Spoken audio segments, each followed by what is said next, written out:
Vaguei por entre sombras e desertos de mim, onde o silêncio era o peso do meu não. Mesmo com fé, a fragilidade foi meu fim, e o barro do meu ser beijou o chão. Tentei fugir da luz que tudo vê, me escondi no erro como quem nega o sol. Mas teu olhar, que antes de eu ser já é, me resgatou do abismo e do lençol. Tua voz ecoou na noite do meu pranto, amor de pai que ao filho estende o manto.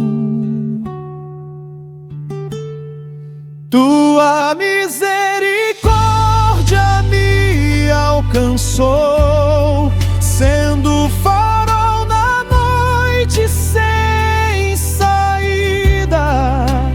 Teu perdão a alma restaurou, dando eterno rumo à minha vida.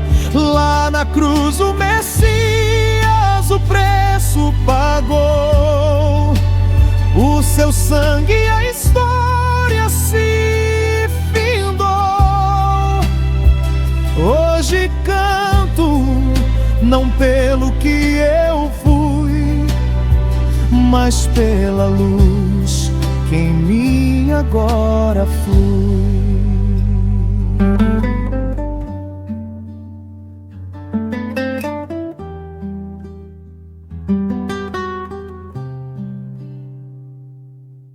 Lavei a alma em águas de compaixão, onde havia cinzas, hoje há o teu altar. A morte deu lugar à ressurreição, e a paz do céu veio em mim morar.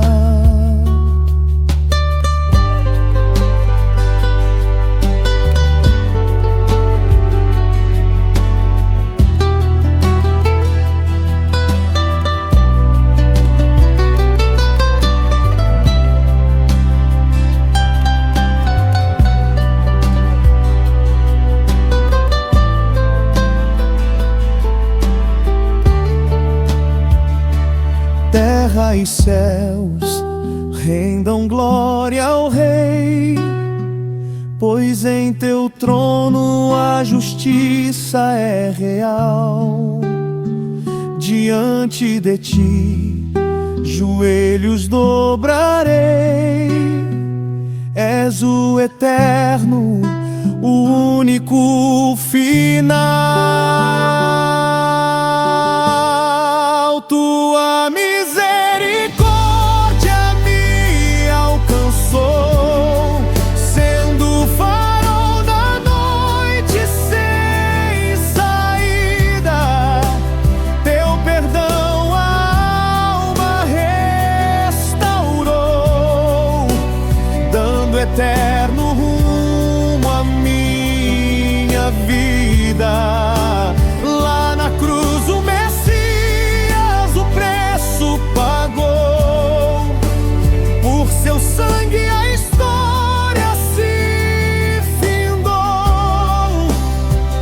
Hoje eu vivo para te adorar, e em teu nome o meu ser descansar.